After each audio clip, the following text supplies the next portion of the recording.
to the 80th anniversary of MUNers Across Borders 2023 Summit.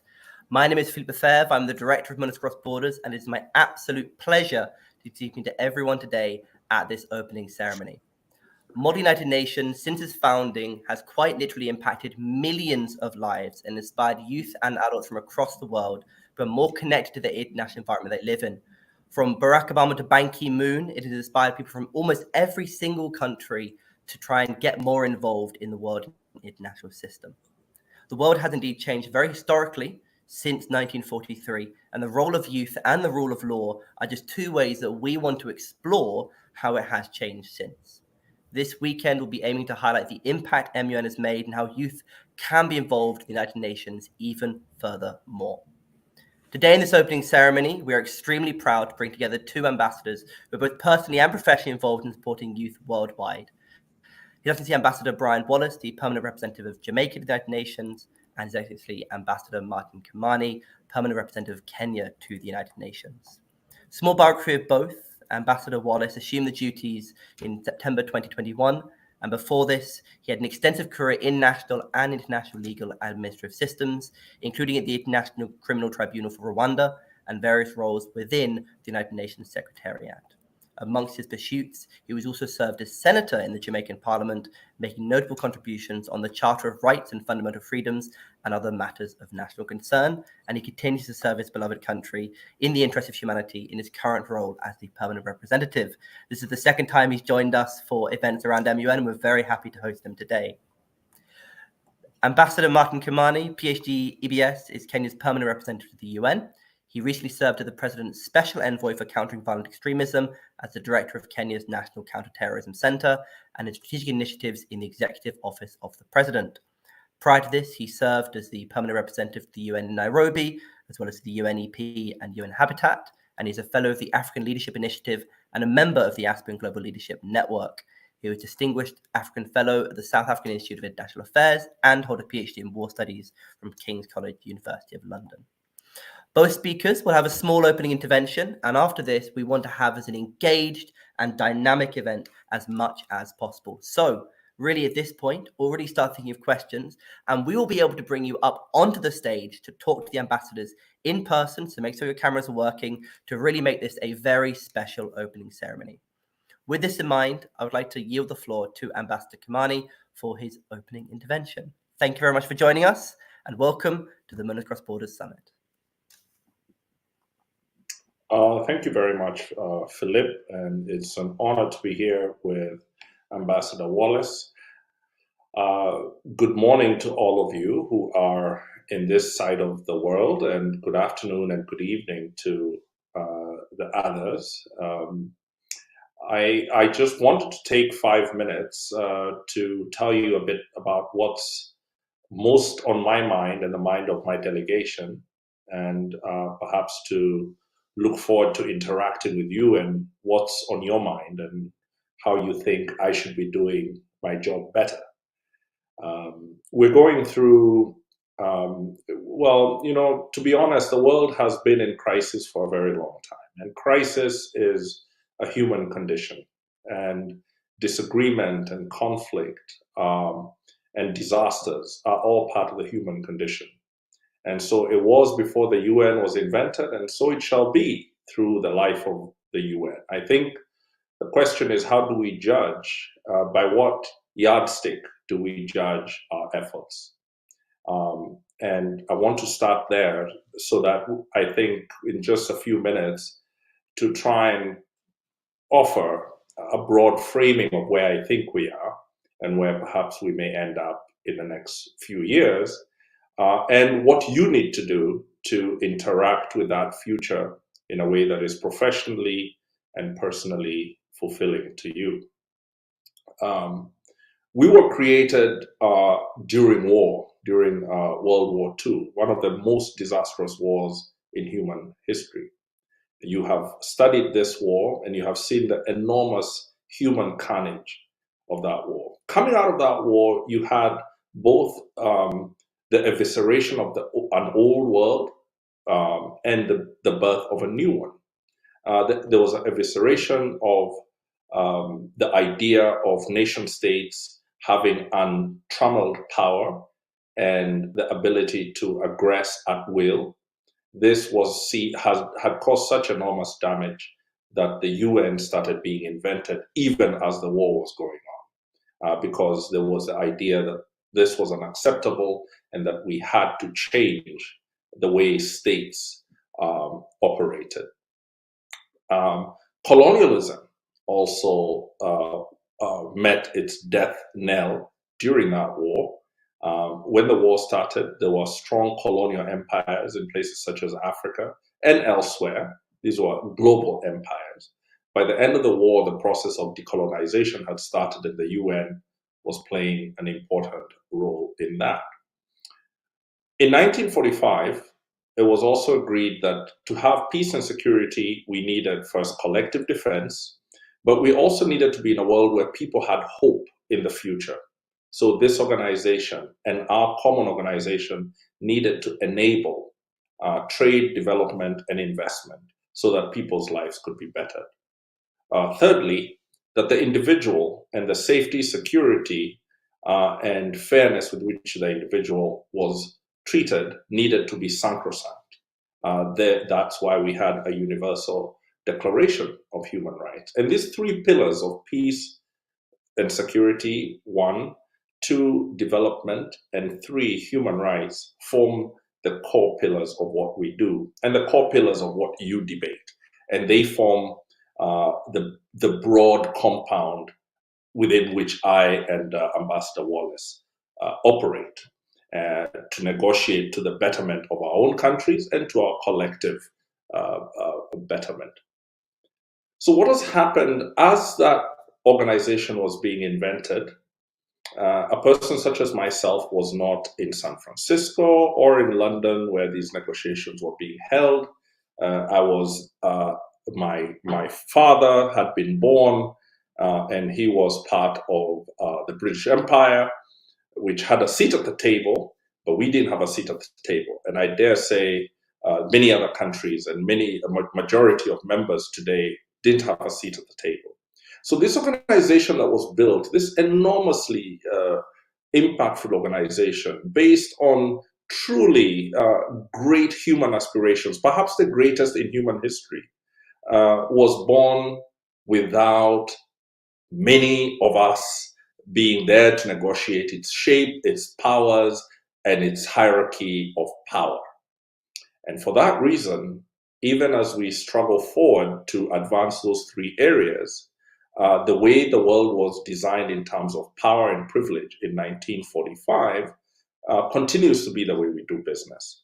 And so we have to try every day and overcome that legacy by trying to be extraordinarily collaborative, extraordinarily ambitious, but all the time meeting the limits of a system that has breaks for what Kenya aspires to do.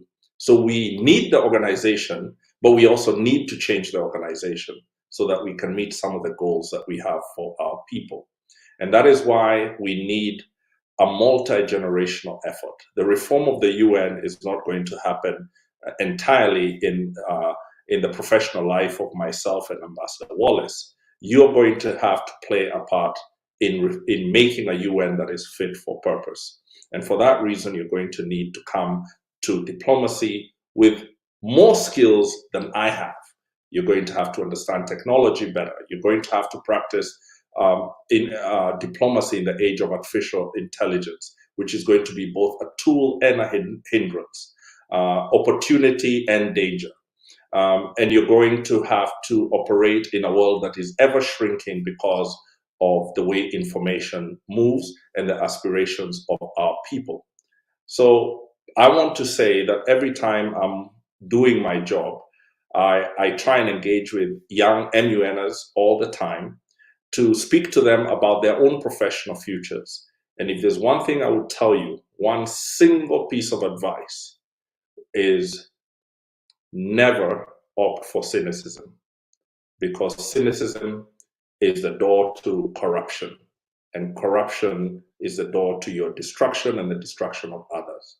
So I urge you to all the time stay hopeful, no matter how dire the news gets, And it does get very dire because if you are not hopeful, then this whole enterprise of the UN is not going to succeed.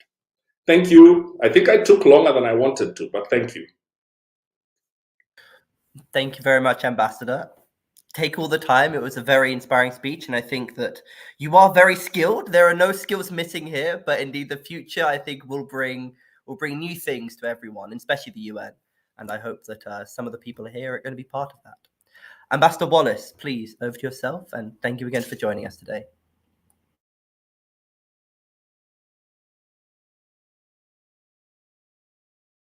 Ambassador, you're muted.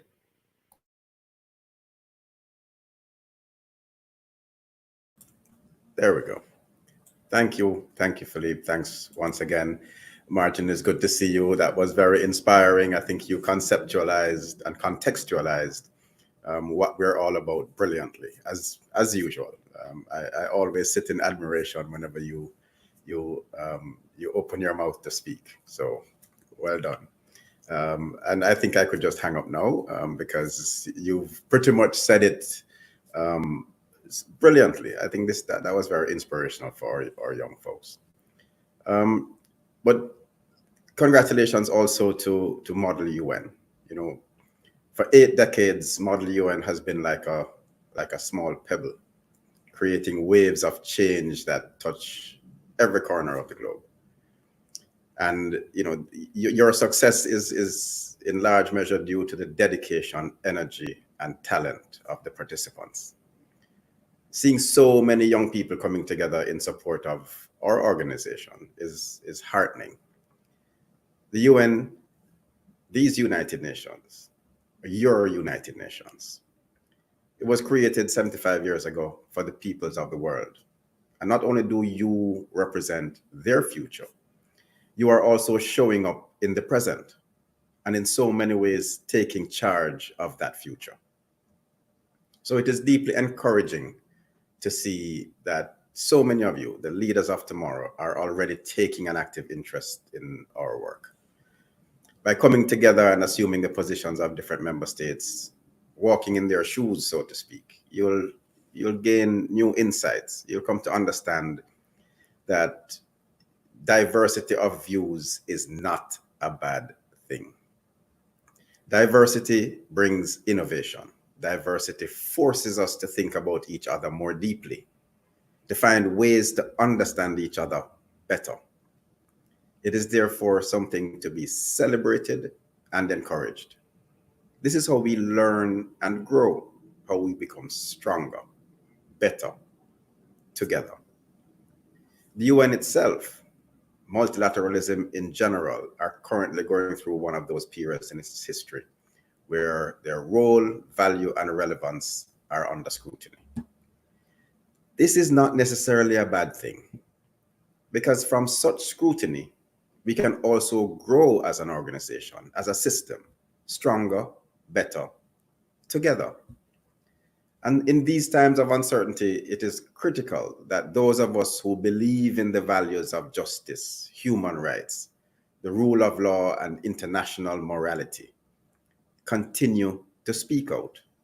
We need to defend those institutions which provide us with the best, if not the only, hope of realizing our collective human potential, and reaffirm our commitment to the abiding promises and values enshrined in the Charter of the United Nations. Coming from a state that firmly believes in these tenets myself, I feel very much at home in this company of passionate students and defenders of multilateral cooperation. So I am profoundly grateful to MUNers Across Borders for the invitation to address this Summit of Future Leaders, especially as the UN works towards its own Summit of the Future in 2024, for which we are contemplating the world we wish to have for future generations to inherit.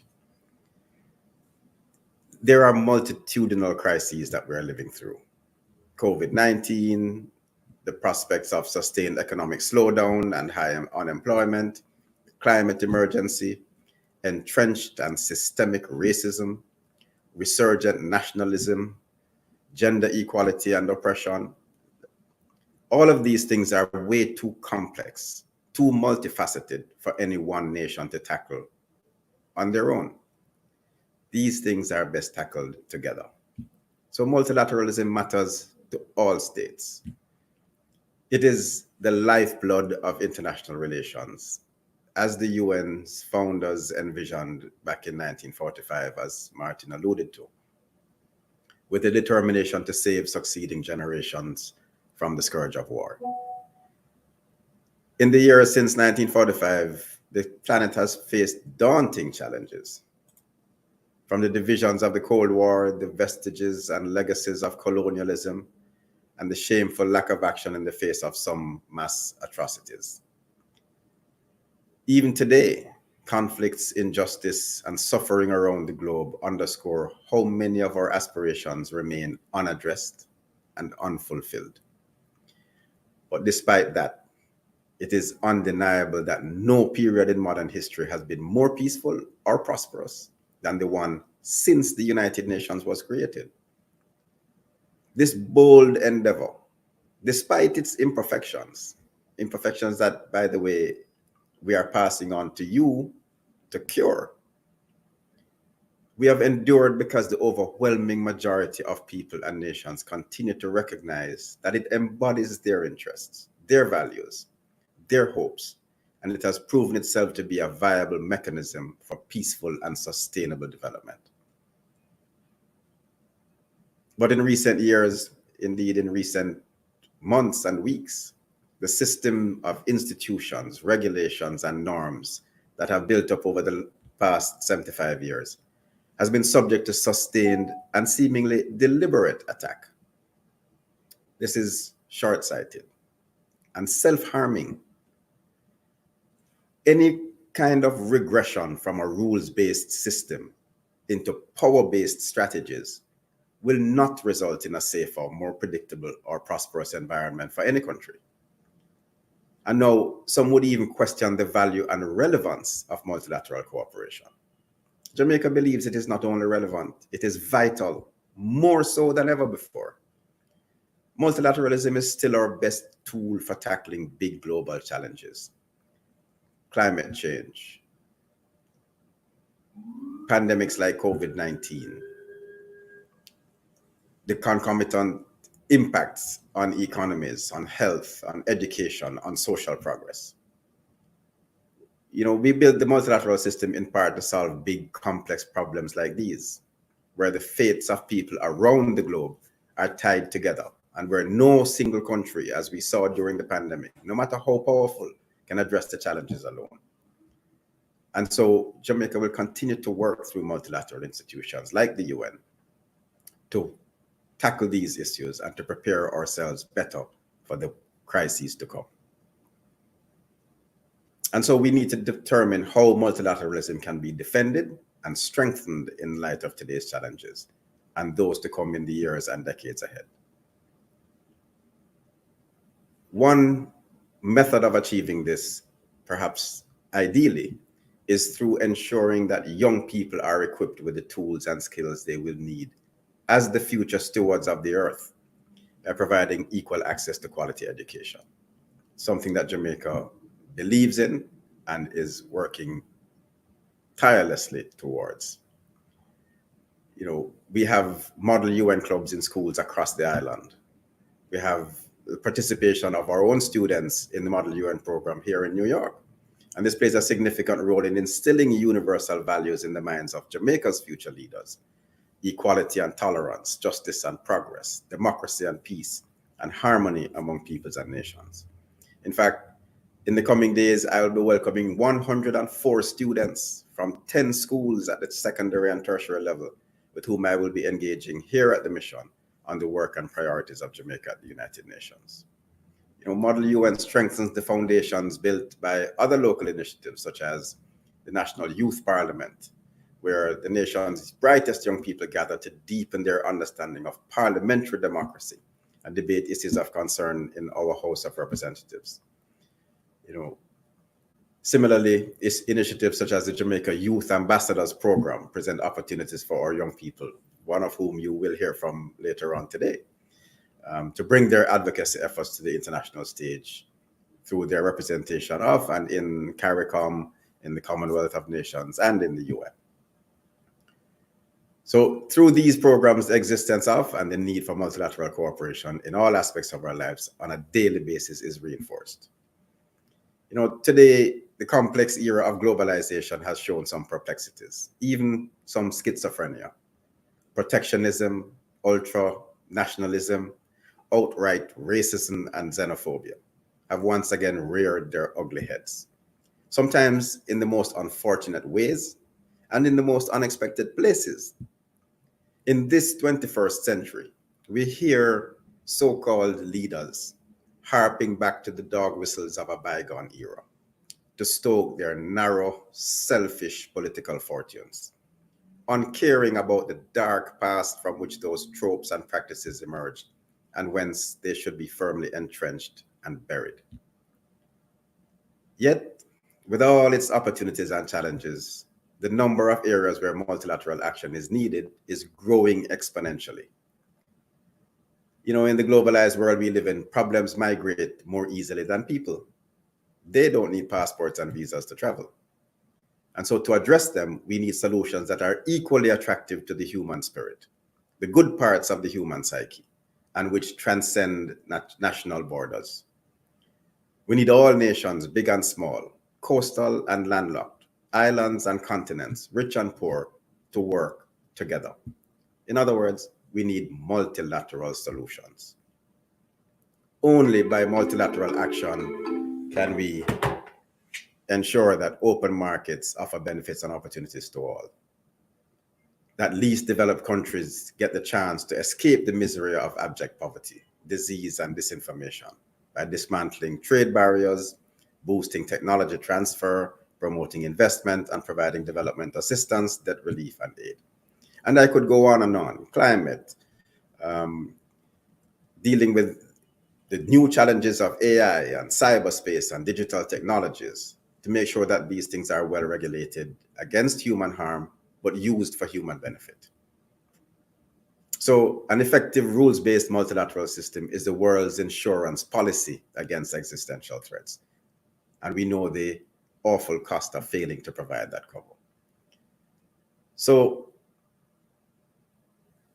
these are just some of the ways that multilateral cooperation works for us. And no doubt you will see during your coming simulations how important this is and how to work towards the results that we need. Because it is important to be able to see the big picture, to realize that something emerging out of consensus or negotiations may, in the end, have the greater value for all countries, big and small. Otherwise, the result is often a good one for some, usually the most powerful, and very bad for the others, usually the most in need of a good outcome. Now, even if the UN is made up of member states, its work is really about people. And to carry out its mission well, the UN needs the support of people everywhere. That is why events such as this are so important. And in that spirit, I offer you my best wishes for a stimulating 2 days and my sincere thanks for your commitment to multilateralism. It is my hope that many more will follow your example. I thank you. Thank you very much, Ambassador Wallace. It was a pleasure to hear you speak, and I especially adore your beginning quote, "MUN is like a pebble, and the waves it make change the UN throughout the system." So thank you very much. We'll take that. We do already have people who wish to come in, and I will invite Akshaya Mohan to the stage to ask her question, her comments on your words.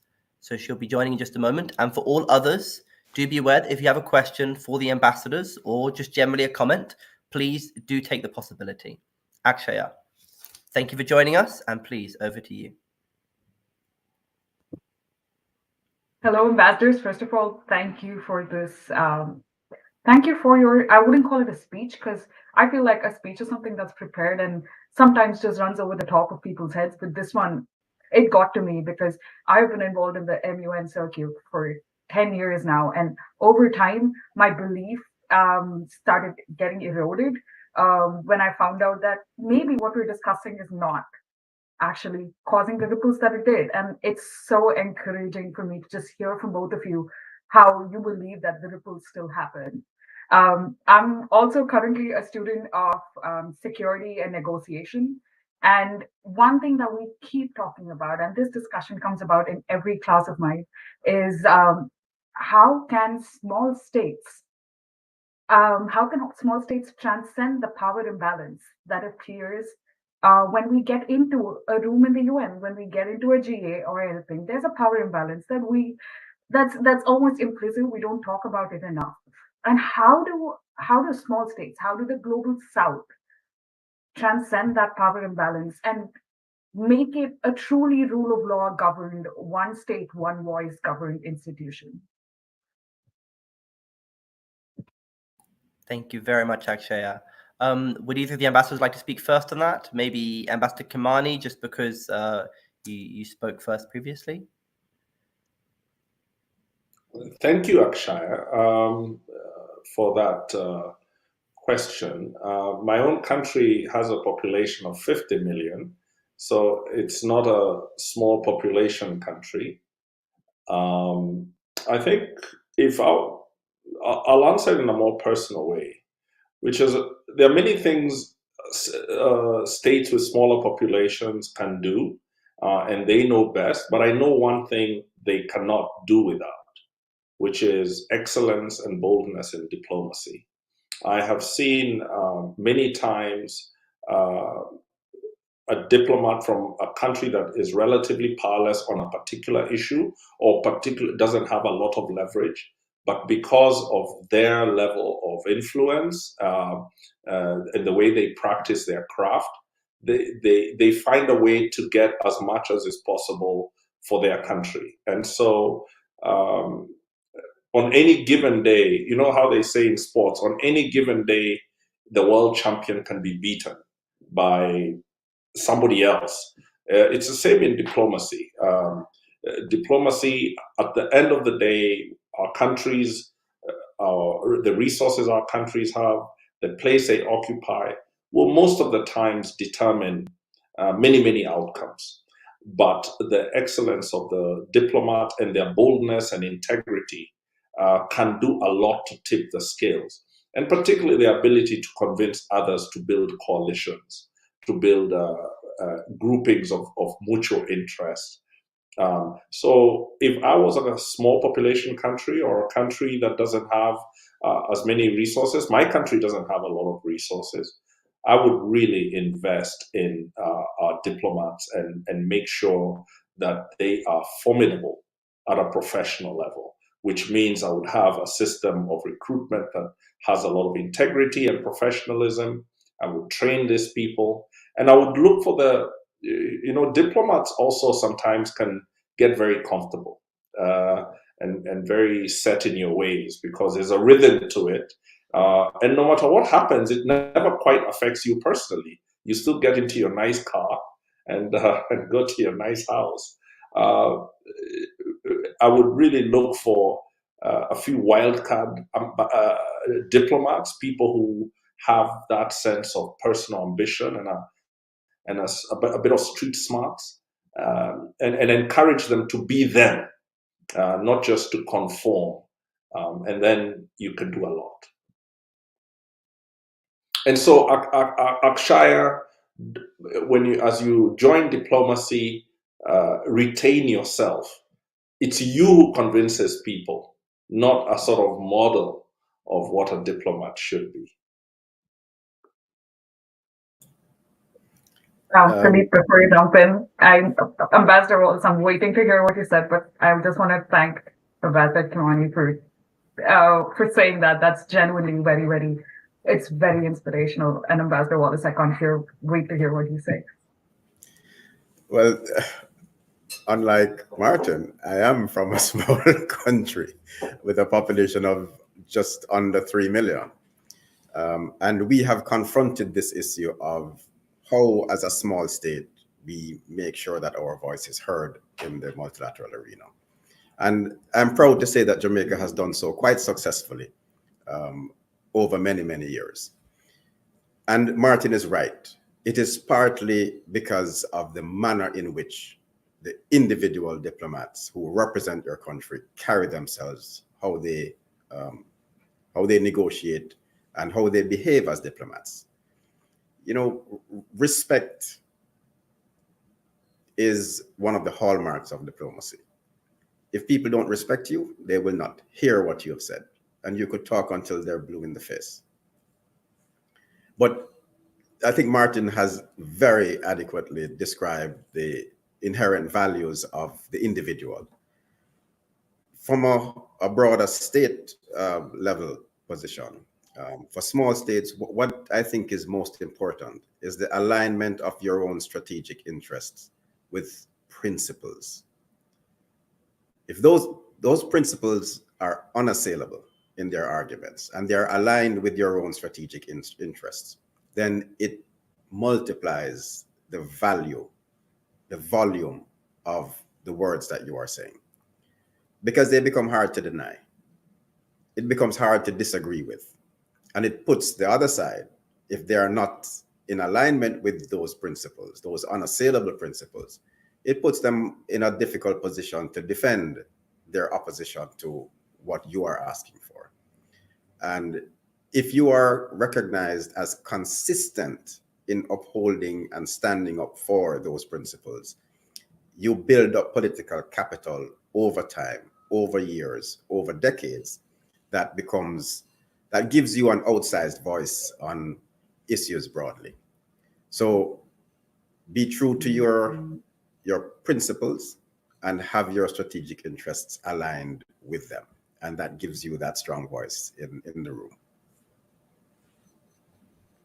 Thank you very much. We have our next speaker, Berak, who I'll just invite to the stage, who's joining from Senegal, but is originally Turkish. So she also very much embodies this kind of multinationalism that really makes the world turn. Berak, I think you have joined.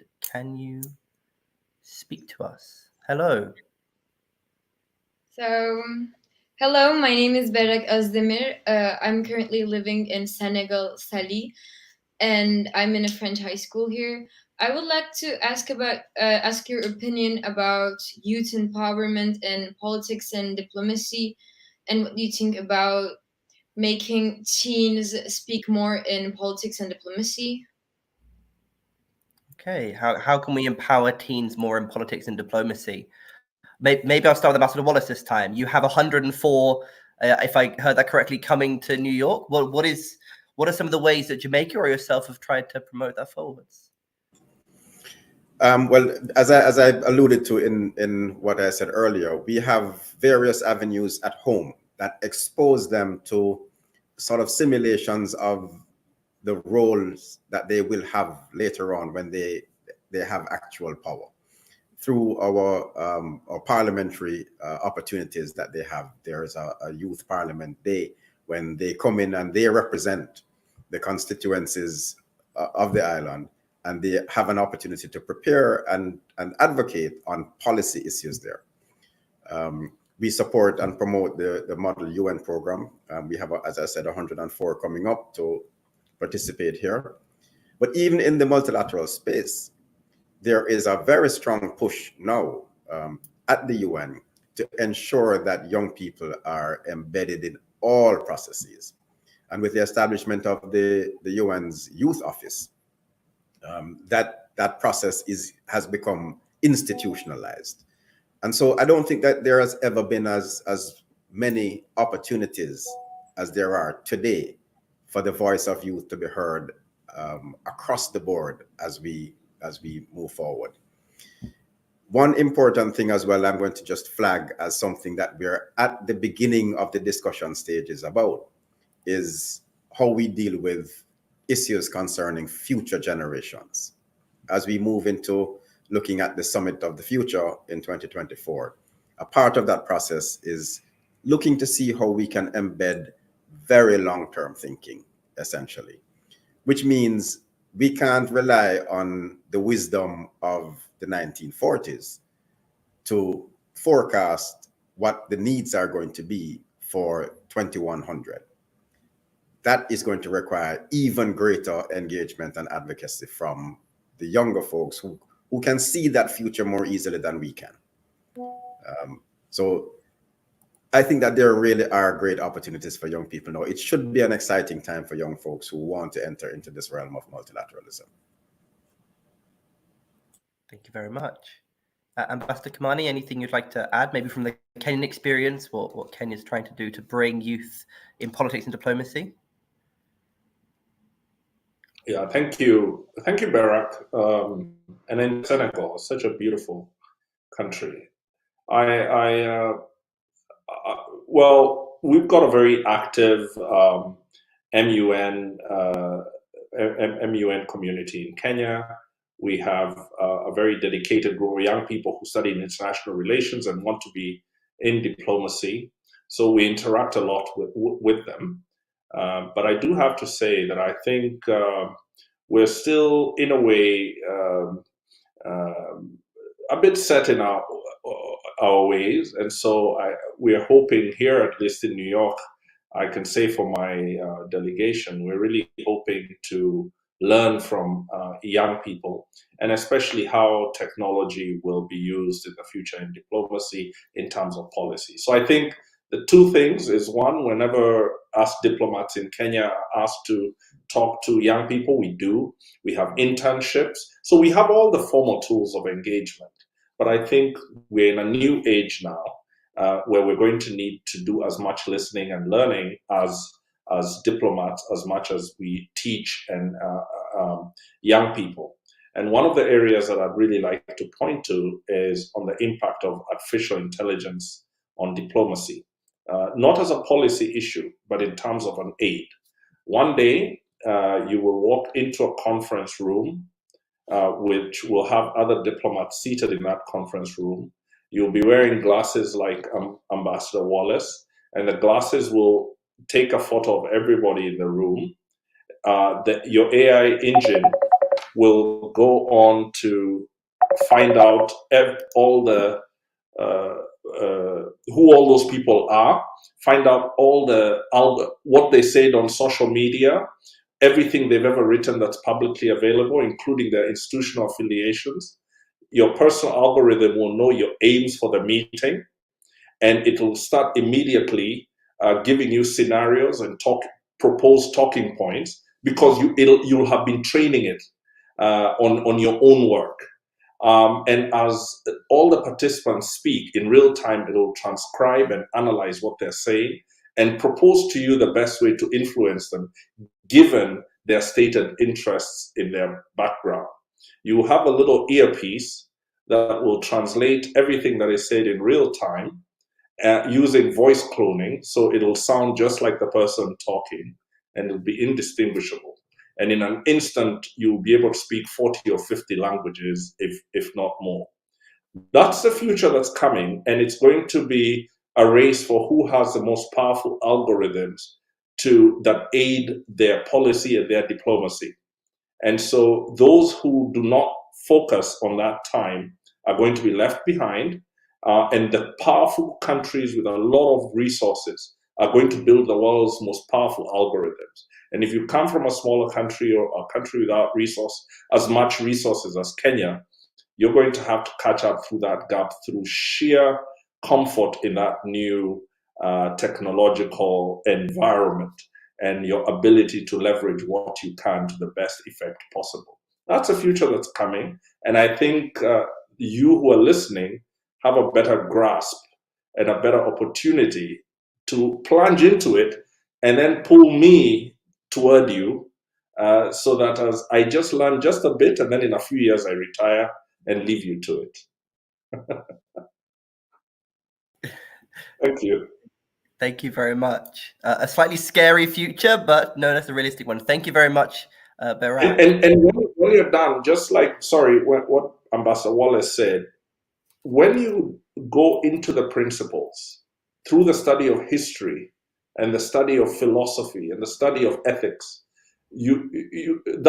technology will never take over your ethical grasp of the deep principles that drive you. And that is a very powerful tool in diplomacy. When you hold to those principles, you are on such secure ground as a diplomat. Wonderful. Thank you so much. The next person we have joining us is Roxana, who's currently based in Ireland. So I'll just bring her onto the stage now. Roxana, can you hear us? Yes, can you hear me? We can hear you perfectly. Thank you for joining us. Thank you for being here today. It's amazing to hear everything you have to say. You've been talking about the artificial intelligence and how this is going to change the international relations. And I would have some questions about that. I was wondering how you see them changing, and is there any way that they already started changing, especially your jobs so far? Perhaps if you can tell us more about that. Thank you.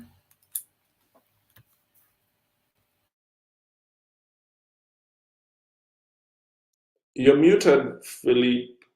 Sorry. Just to I think I deserved that one because earlier there was some situation. So yes, how has technology changed some of your work already? Maybe Mr. Kamani, how has it changed since maybe when you started? So obviously you've had both of you have quite long international careers. I don't know if maybe both of you started even before computers were around as often. I know when I used to work at the EU, it was still typewriters. My colleagues were telling me. So what is that like now? Well, it's very before computers started.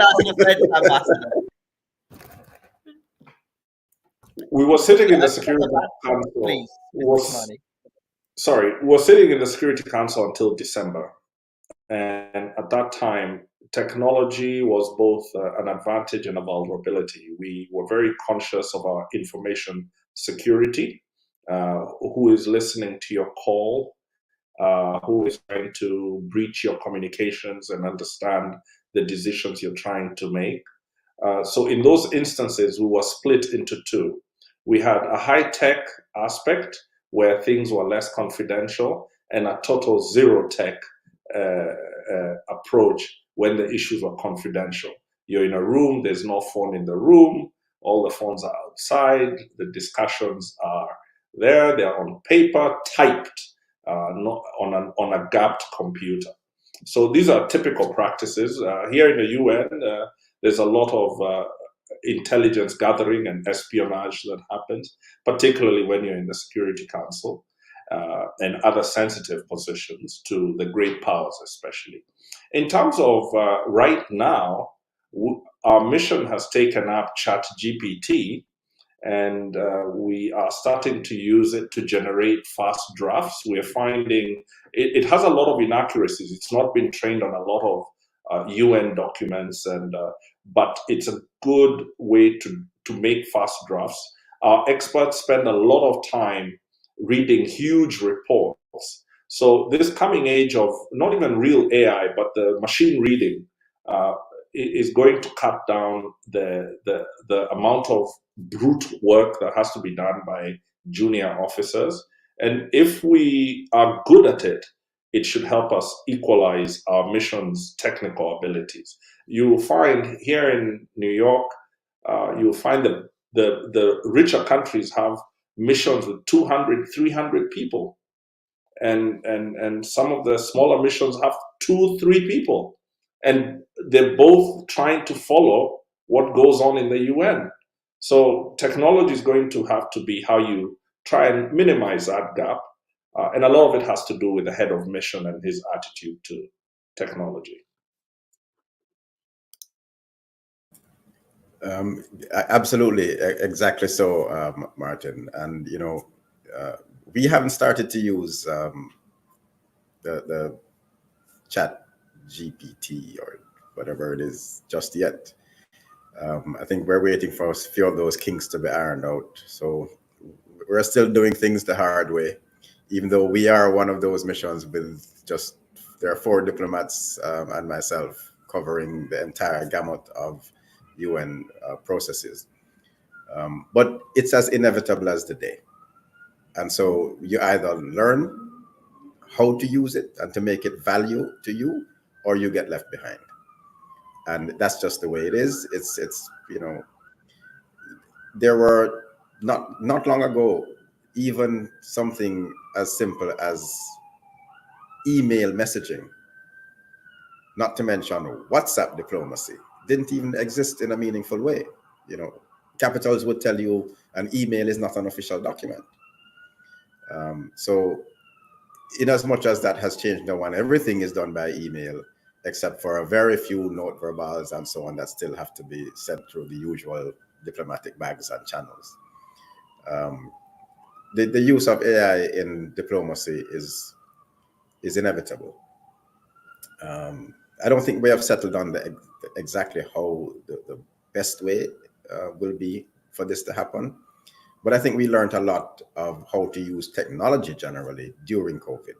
And that will, I think, put us in a frame of mind to grasp and to embrace the changes that are coming as well. So you will be in a good space. The young folks who can wrap their minds around these things so much quicker than we can, you will be in a good space. Okay, fantastic. Thank you very much, Rossana, for joining. Thank you very much, ambassadors. We only have a short amount of time left. I think I might just use this maybe as host privilege to ask you sort of one final question, which is, what is something that you are most looking forward to at the United Nations in your job when it comes to engaging youth to be a successful part of the future of the UN? You've mentioned the UN Youth Office. What are your hopes for the UN Youth Office? And what indeed are your hopes that the UN will be able to change in the next, I don't want to say 80 years, that's a very long time, but even in the next sort of 20 or 30 years. So I want to end this session on a very positive note, because that's always the way I like to end all of these sessions. And I know that both of you have very busy schedules and that we're cut for time. So I'd like to end on that. Where do you really see the UN going in the next 20, 30 years? And how can youth really be brought along with that?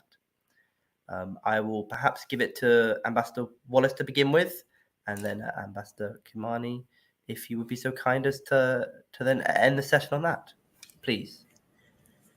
Wow, save the toughest one for last, eh? Easy question, we all know, yeah. Well, let me say this. The impetus for change has never been greater. To break the deadlock of a mindset that says, this is the way we've done it for the last 78 years, needs the injection of voices that can communicate in a way that brings that urgency to the fore. And we who sit in it cannot do it as well as you who feel it. So that passion that you bring in many ways, your renewal of idealism around what the future can be. Martin and I sit and we talk every day about the troubles that we face. And he mentioned to you about not becoming cynical. But we wallow in that world of difficulties and challenges and trying to escape them so much that sometimes we lose sight of what is possible. This is where the youth come in. You're not yet cynical. You might despair a bit based on what we have not been able to do or what we have done badly. But that's a generational issue. It has been from time immemorial. The expectation is always that one generation comes in and takes things the step beyond. This is the hope of all of us who are parents, that your children will be better off, better able to manage the affairs of the planet than we were. So that optimism, that hope, is that sort of intrinsic quality that the engagements that youth, the opportunities for engagement that the young people have through the youth office and in other fora now, because of that recognition, I think is what needs to remain alive. And this is why I always say yes to MUN activities, because anything that I can do to to help to spark this, the retention of this idealism and this momentum, this passion, this fire in the belly. I am very happy to do. So keep that, and that will drive you towards the successes that we need in the future. Thank you very much, Ambassador. Mr. Kimani, please, over to you. Thank you very much. It's been a pleasure talking to all of you. I think we're in for a rough ride over the next few decades. We have an emerging multipolar confrontation that we do feel here in New York. And we have the risk of entering a crisis, a long-term crisis, which the ancient historian Thucydides called, it was the rise of Athens that instilled fear in Sparta and made war inevitable. And so this is called the Thucydides trap, as those of you who read your international relations know. And the question is whether the global community can avoid the Thucydides trap, whether the two great powers of the day can find it in themselves to collaborate. What is the task? It's for them to find a path to competition while cooperating, and for that competition for economic and perhaps even military supremacy to not lead to a new Cold War, which was experienced in many countries as a series of hot wars. So what can the rest of us do today who are not citizens, leaders and diplomats of these two immense powers? Well, we have to become much more determined, as Ambassador Wallace put it right at the beginning, to defend an international law and the UN Charter, and to insist that the rest of us do matter, that the rest of us have a voice. We're going to have to be extraordinarily determined to do that, because if their competition becomes confrontation, then the pressure on less powerful countries to side with one or the other is going to become extremely powerful and perhaps even overwhelming, as happened during the Cold War. So it's for us to act now in a determined way, by building coalitions, by strengthening regional security. We're going to have to solve more regional problems to ensure that this Thucydides confrontation does not enter our separate regions to play out its battle for power using the conflicts in our region. So Kenya is going to have to be much more effective at mediating and encouraging peace in the Horn of Africa and in our region.